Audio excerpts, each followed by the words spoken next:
Wow, we are two weeks now into this month of March where we are becoming even more fully rooted in the divine. How many of you out there have been feeling it? Feeling it? You feeling it? You feeling more rooted? Yeah, I'm seeing some hands wave.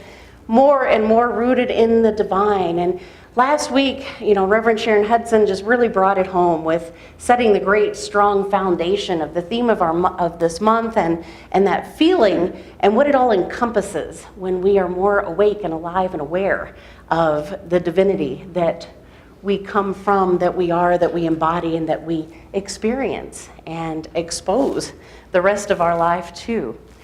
And so today, it's all about the impersonal self, which you could really rename to your divine self as the impersonal self. And you know how I always like to start with a little something funny, so I'm going to show you this first slide to give you a little taste of what we're going to be covering today.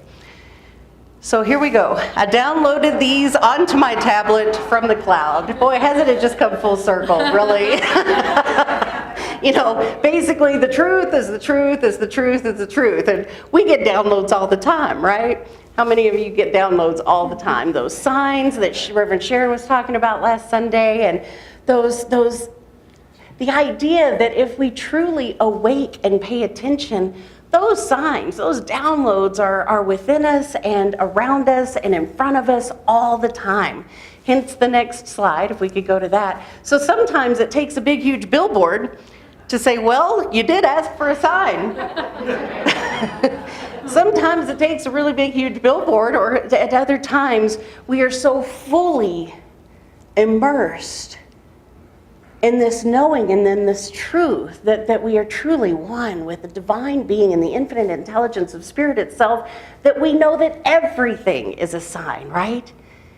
It's like that saying, either everything's a miracle or nothing's a miracle. It can't be either, it can't be both. And so really when it comes down to it, everything's a sign, and sometimes it shows up as obvious as the billboards, and other times life can present it in a much more subtle tone, and we may miss it if we're not paying attention. And so this month we are committed and dedicated to living that life that is so rooted in the divine that nothing gets past us, right? It can't get past us because it's actually coming from within. And so I want to share with you my all-time favorite poem that I believe is so sacred and so profound and so symbolic. And it's written by Tyler Gregson. Promise me you will not spend so much time treading water and trying to keep your head above the waves that you forget, that you truly forget how much you have always loved to swim. So folks, where, if anywhere, but where in our lives are we wearing ourselves out treading water? Afraid to dive deep into the inner waters that allow us to truly swim in the life that we have co-created for ourselves. In the movie A Wrinkle in Time, there's a quote in there that says, "It's okay to be afraid of the answers, but you absolutely cannot avoid them." So sometimes I think that, or at least I'll speak for myself, I catch myself treading water, almost to the point of forgetting how much I love the depths of life because I'm afraid of what I might find there, of what kind of awareness or answer may come into my awareness. Oh, because as soon as it comes into my awareness, I can't deny it anymore, right? I can't deny it. You almost have to surrender and let it have its way with you. And 100% of the time, I'm here to tell you, 100% of the time, it always works out. But sometimes it feels scary. Sometimes it can feel too big to chew. but it always works out. So the back and the forth and the back and the forth of that poem, that treading water, forgetting that we've always loved to swim, that going from the mundane to the profound, the mundane to the profound. How many of you find yourself doing that little dance? You ever catch yourself doing that dance? Yeah, okay, I'm seeing some hands waving. Yeah. Asleep and then awake. And oh, the awake is so delicious. And the asleep, my goodness, it's almost like we're drugged, right? Do you ever get that feeling? Like when you catch yourself having been asleep, having treaded water for whatever reason, and then it's like, wow, that almost felt like I was under some drug-induced sleep. And now it is time to wake myself back up. You know, Einstein, can we put that slide up of Einstein? Einstein says this: education is not the learning of facts, it's rather the training of the mind to think. Every human being is a glorious intersection of infinite and finite. Every one of us. It's that dance, infinite and finite. And when we align ourselves with the truth of life versus the facts of life, we consciously avail ourselves to universal laws that allow greater ease, that allow greater peace, greater love, greater freedom to be made manifest. To be made manifest where? In our lives. And that's where transformation becomes possible. So the difference is when we align ourselves with the truth of life versus the facts of life. That's where the transformation becomes possible. When we resist the nature of life, we unconsciously create an experience of suffering. This is demonstrated at the level of the individual, also known at times in class as the microcosm, and the level of the collective, known as the macrocosm. You know, understanding the impersonal nature of the universe demands the responsibility we have to ourselves and to humanity, that which occurs in conscious practice and in deliberate service. The Science of Mind text says this: the law has done all it can automatically do for humans. It has evolved them to the point of individuality and must now let them alone to discover the secrets of life themselves.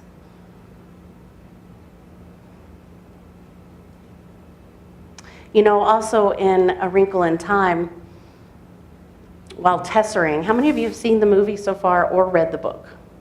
I mean, I know lots of you have probably read the book, right? It was required reading when I was growing up, and it was one of my all-time favorite books. So tessering is this theme, is this definition, this word used to describe moving in different levels, dimensions. Moving in different dimensions is probably the easiest, best way to describe that. So in the movie and in the book, when Meg is tessering, she asks, why do I have to be in pain? You see, the other people doing the tessering, they were having a really good, joyful, wonderful experience with it. She was not liking it at all. She was not at all cool with this experience and activity of moving in different dimensions. So she asked, why do I have to be in pain? And then one of the enlightened goddesses that they were traveling with, and this particular one is played by Oprah, says, you will be in pain until you become one with the universe. You don't like yourself. And by not liking yourself, you're rejecting the universe. Wow. Does that hit home for anybody out there? Can anybody relate to that? Like, anytime I'm feeling a little pain here, anytime I'm feeling a little disjointed, out of place, like a fish out of water, I'm generally doing some pretty heavy-duty self-judgment. And it's such an incredible invitation for us to do exactly the opposite, practice some heavy-duty self-acceptance.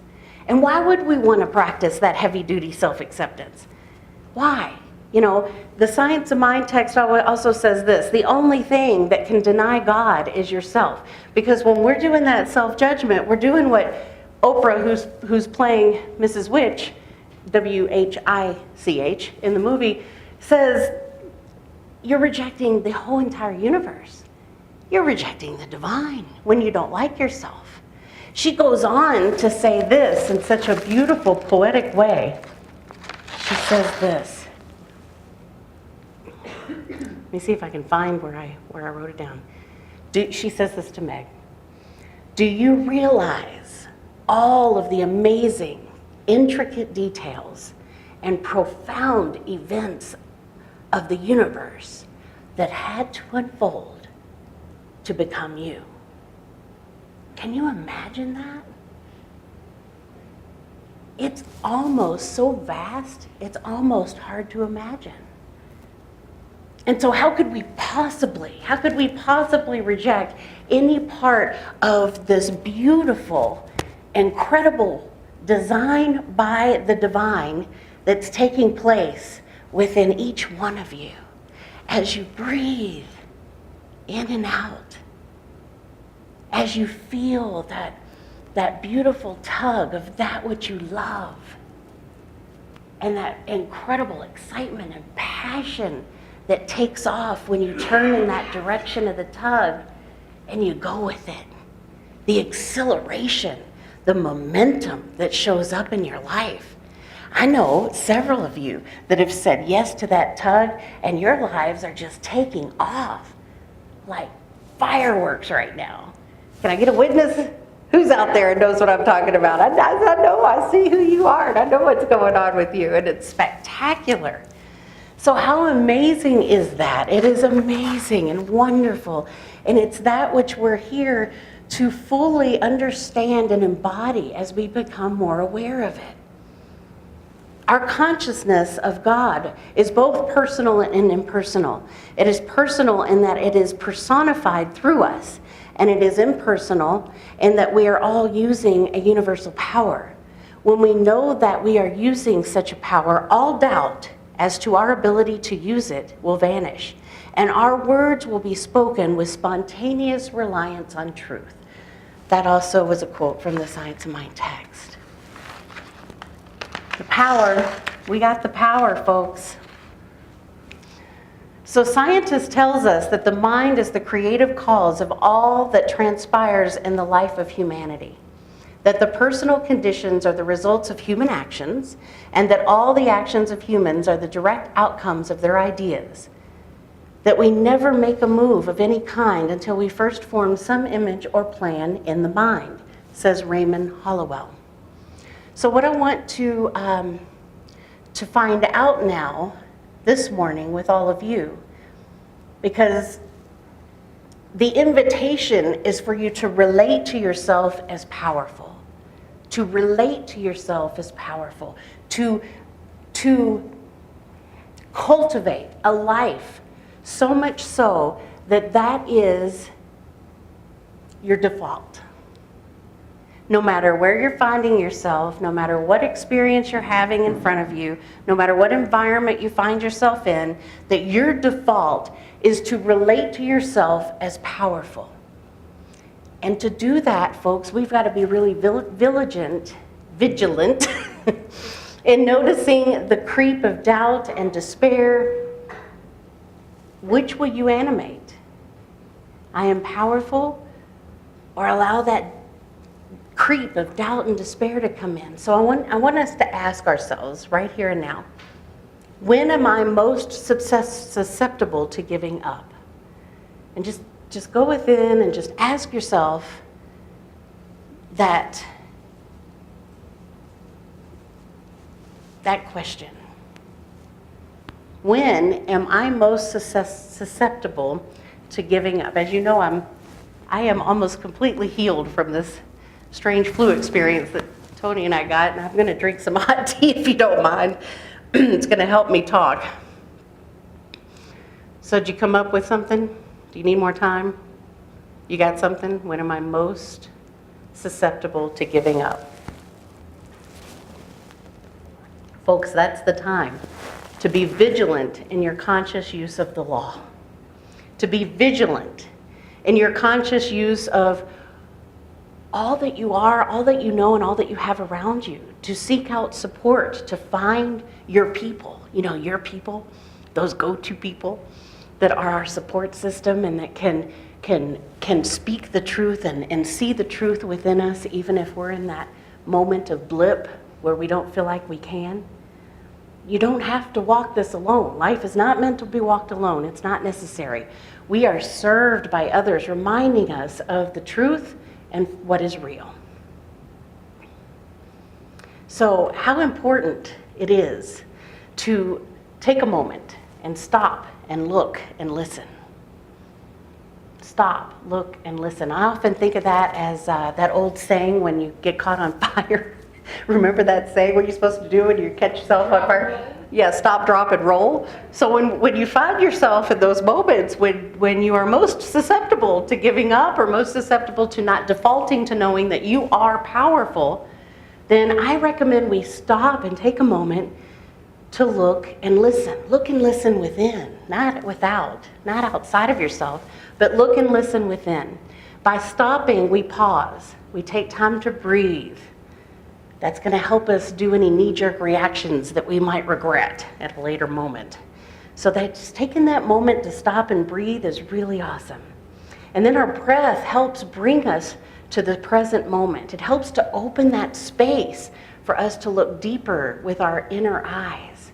You know, when we can look deep with our inner eyes, that's where we get to discover more of the truth. We get to connect with the divine of our heart, the spirit of our heart, the God of our heart. And it's asking the question, what do I need to do? What do I need to speak? What do I need to give at this moment that is the highest good for all? Now there's the caveat. The highest good for all. Not the highest good for me, or the perceived highest good for me, but the highest good for all. Because when we stop and look and listen, and take that moment of breath to bring us fully into the present moment, and then ask that question, we will receive the answer. It may show up as a billboard. It may be a whisper. It may be a nudge. It may be a tug, but we will receive an answer. And when we take that time to stop and look and listen, we give ourselves the gift of moving through life with connection and purpose. So remember the poem at the beginning. The asleep, the awake, the mundane, the profound. When we bring more of that practice into our daily lives, we are actually giving ourselves the gift of connecting and being on purpose.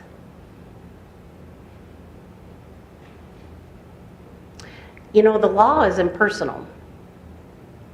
The way we end our prayer practice is a conscious reminder of this impersonal power, and so it is. So be mindful of what you give your mind to, what you give your word to, because the law is always going to animate that.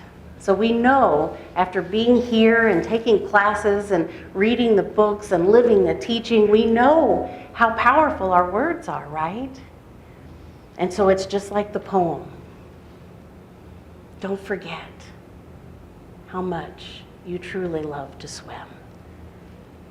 And so saying all of that about the law being impersonal, we are subject to race consciousness. That's just reality. We're subject to it. We're subject to it all the time. What's the consciousness we inherited? Was it empowering? Was it disempowering? What's the consciousness that we are labeled by, either in the past or right now? What is the consciousness that's projected onto us that we feel? Because I know, I can feel it. You guys know what I'm talking about? People don't necessarily even have to say anything, but it's kind of like a feeling where you know it's there. And so that's all forms and examples of race consciousness. And it's a reality that we experience it. What doesn't have to be a reality is how much of it we want to buy into and take on as a belief. What doesn't have to be reality is how much we give permission for it to affect our lives in any way, shape, or form. We can do the shield thing, our Wonder Woman thing with the bracelets, right? You guys These are the things I think about. What about you? Sometimes I have to invoke the bracelets. Ching, ching, the whole Wonder Woman thing. So if you haven't already, get yourself your own superhero and enact that superhero attribute, whatever you need to. When you feel those raised consciousness things pop up for you, they either come from within, from what you may have inherited or brought up with, or they may feel like they're coming from outside of you, or what's being projected on you at the moment. A lot of it comes from the marketing industry. A lot of it can come from the news. A lot of it can come from family members that maybe live elsewhere and maybe live in a different environment than we do. It can come from all different places. So being aware of it, we get to have the power to choose how much we're going to let it affect us. Also, in living the science of mind, since the mind within you is the mind of God, I mean, think about that for a second. Since, I love how it starts out with since, like, don't we already know this? Since the mind within you is the mind of God, and since the mind of God has been in all people, it follows that the intelligence within you understands what the great of the earth have been talking about. You already have within you an understanding, a comprehending mind. The mind of God has no problems, no difficulties, and it is never confused. When you know that the mind within you is God and cannot be confused, then your intellect becomes clarified. How powerful is that? I do an abbreviated version with the teens and with students whenever they're getting ready to go into final season because their stress level goes skyrocketing and they start freaking out, and the more they freak out about forgetting the answers or not knowing the answers or not having studied the right stuff, then their ability to have that clarity seems to diminish with that stress level. So that quote right there in a modified version is excellent if you're getting ready to take a test, or for students or teens or kids that are getting ready to do that and they feel so much pressure. Just remind them of that quote. It's pretty powerful. So we cultivate our individual consciousness through intentional practice. Who we say we are will always receive a resounding and impersonal yes from the universe. So what is the consciousness that you claim? What do you say you are? Just go ahead and roll back the tapes from this past week. Try to think of any time where you may have been self-talking to yourself, or a time where you may have been referring to someone about yourself just this last week. Roll the tapes back. What is the consciousness that you are claiming about yourself? What's your default that you are powerful? Yes. And if your default was something else, then that's really good awareness to have. Because I'm going to ask, what practices do you have in place to establish and cultivate the consciousness you desire? What practices? And these are real, for real practices, folks. I mean, I know a lot of times we're here and we ask the question, it's all about meditating, it's all about praying, doing the yoga thing, doing the Kundalini balance thing, getting your chakras in order, all of that. But how much of that is applied in real life for each one of us? And I'm just asking the question. There's no judgment here. It could be a lot. It could be, very little, or it could be, I might be giving that a lot of lip service, but might not be doing a lot of action there. And so this morning is about realizing where are you on that spectrum, and knowing that you've got the power, making a choice to integrate it in a way that you feel supported, that you feel like, I got this, God's got this. I've got a slide that I can pull up to really show what I mean by that. And that is the one that says we practice. It's with the hands. It's actually the picture on your bulletin. We practice in times of comfort so that we are prepared in times of challenge. That's the beauty and the depth and the breadth of those spiritual practices.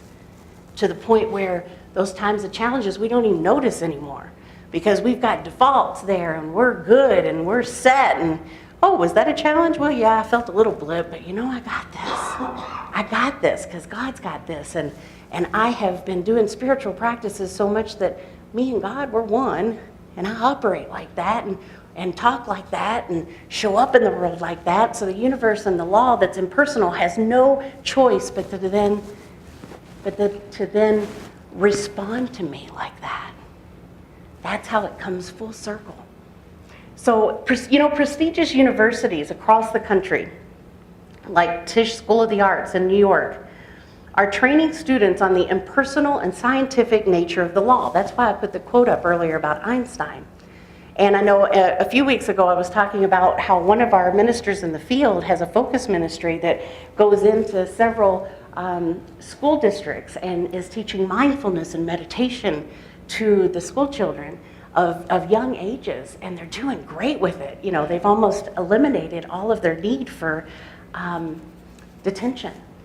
And so it's powerful stuff. So I'm saying this on purpose because I've got something really cool to tell you.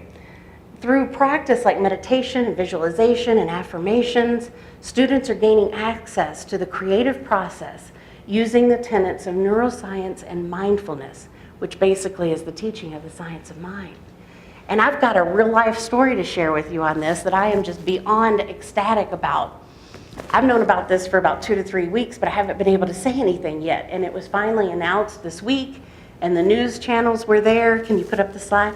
So my sister, my beloved sister, Kristin Golden, just got the 2018 National Distinguished Principal of the Year Award for the state of Colorado. Yes. Isn't that amazing?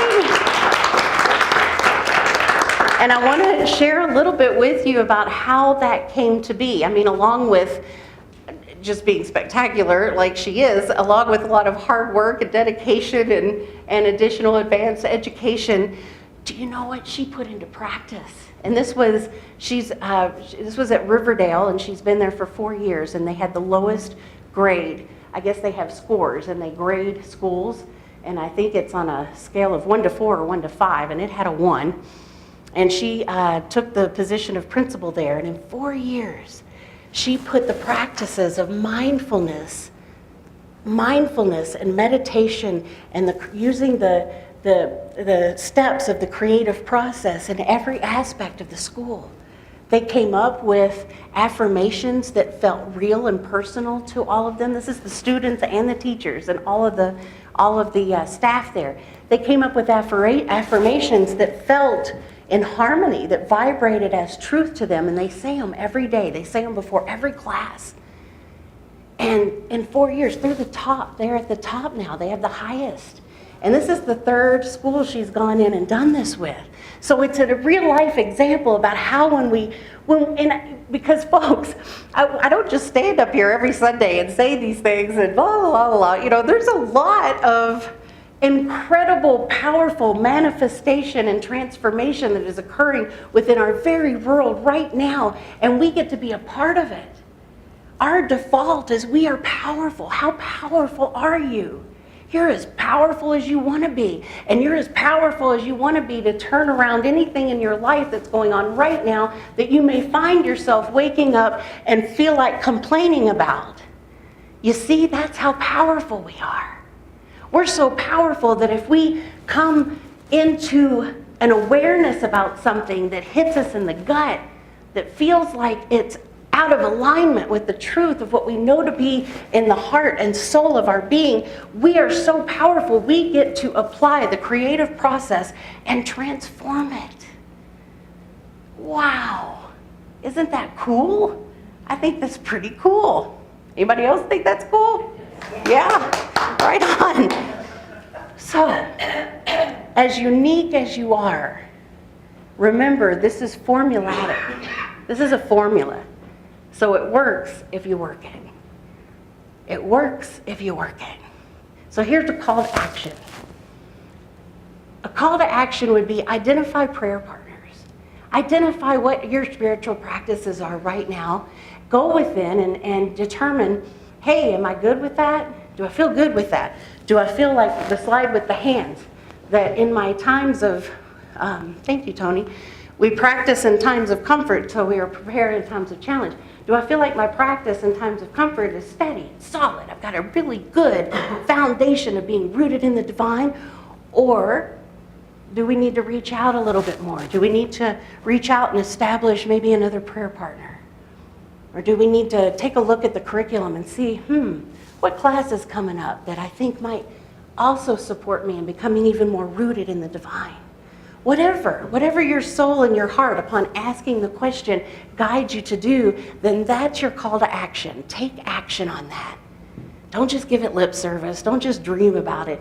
Enroll, sign up, make the call, set up the regular weekly call time or regular daily call time if you want to check in with your prayer partner daily. Whatever feels right and good for you, do it. Do it today. Do it this week. Put it into practice. And then also remember who shared this teaching with you. Were you born knowing that something different than what the traditional religions and churches traditionally on Sunday or Saturday if you're Jewish, what they traditionally teach? Because the beauty of all those religions is truth, and it's profound and it's beautiful, but it's not always the message that is given and heard on a weekly basis. And so where at this time did you enter into this teaching? Who introduced you into this teaching? Somebody probably did, right? Right? So that means maybe there's folks out there that are calling for you to introduce them to this teaching. Because most of us got introduced to this by somebody. And now maybe it's our turn to be that somebody. That whole creative process causes transformation to occur in our school systems, in our education. What other structures, what other organized structures have we seen it and applied it and had it cause transformational opportunities? Anybody? What else? Day-to-day conversation, absolutely. Corporations, yes, it's happening in corporations. How many more alive and awake and aware corporations do we have now that are looking at the bigger picture and how what they're doing affects their staff, their employees, the environment, the communities that they're involved in.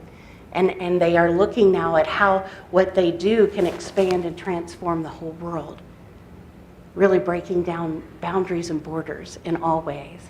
So it goes on, and in the movie industry, we're watching that transformation occur. It's been going on for a while. Star Wars. You guys are going to laugh at me because I'm totally blanking now. The guy that created Star Wars, what is his name? George Lucas. He was a religious scientist. He went regularly to the religious science church there in LA. Somebody mentioned it to him on one of the opening nights, and he said, well, what do you think the Force is? He said, that's what the Force is, folks. So it is this creative process that we apply in our lives. It's transforming, and it's transformative. So we don't have to limit it to corporations or the whole educational system or communities. We can also apply it to our own life. How cool is that? So where's the power? Within. And is there anybody that doesn't have the power? No. So that means you've got the power? I got the power. Boy, that'd be a great song, wouldn't it? So we've got the power. I've got the power. You've got the power. So let's go to the Rumiism. I can't forget my Rumiism for the day, can I? There's our doggy Rumi. And this is what he has to say about today. Everything in the universe is within you. Ask all from yourself. Whoa. Yes. So we have now our affirmation for the day. And so if you feel comfortable, please repeat or please say this with me. I am a perfect point in the universe. I am infused with all that I should need and want to create a life of power, purpose, and contribution. As I say yes to the universal presence that is in me, I avail myself to greater good. I am a magnet and a generator of all things good. I am a creative center. I intentionally and generously share my good with all I meet. And so it is.